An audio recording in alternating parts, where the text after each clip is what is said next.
ont été intimidants.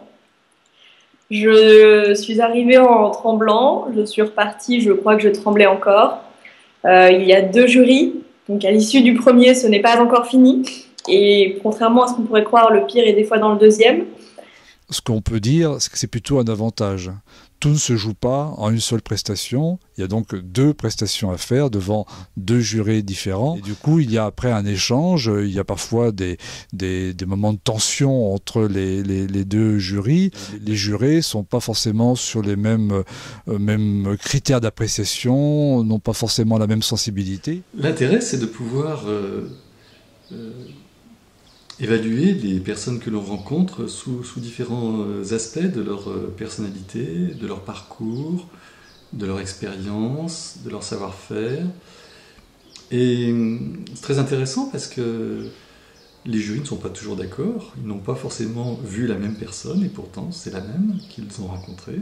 Et donc ils doivent ensuite discuter, réfléchir aux convergences de leur point de vue, et puis essayer de dégager un consensus pour dire oui ou non.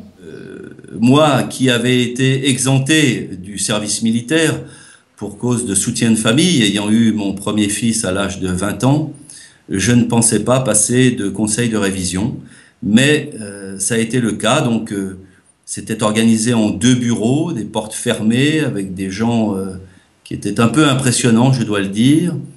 Un premier jury qui nous a beaucoup questionné sur nos capacités intellectuelles, sur notre projet, parce qu'évidemment, pour se lancer dans cette aventure, il faut être assez solide sur le plan mental.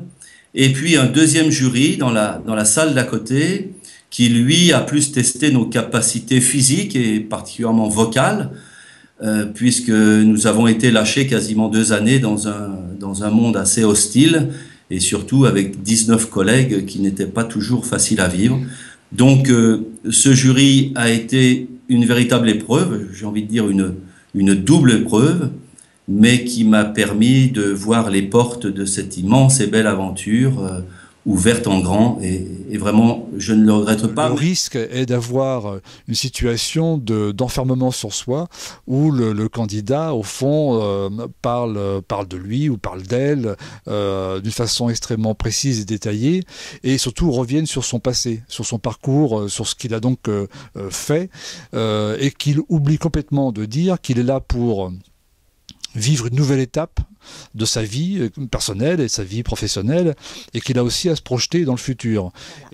Voilà. Par contre, effectivement, on est assez impressionné parce que d'abord, t'as pas qu'une seule personne devant toi, tu en as plusieurs, et que c'est comme un jury de recrutement pour un travail, quoi. Et il faut donner le meilleur de soi-même, mais en même temps, là, on se pose les premières questions.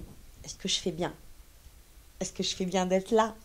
Est-ce que franchement, mais pourquoi je vais me prendre la tête, quoi, franchement ? Moi, je suis très impressionnée. Moi, oui, je suis très impressionnée par la motivation des candidats, par leur parcours, par une forme de courage quand même, parce qu'il faut s'engager. Voilà. Donc oui, moi, je suis très impressionnée. Est-ce que c'est impressionnant pour les candidats ? Oui. On sent que certains sont impressionnés, sont émus aussi d'être là.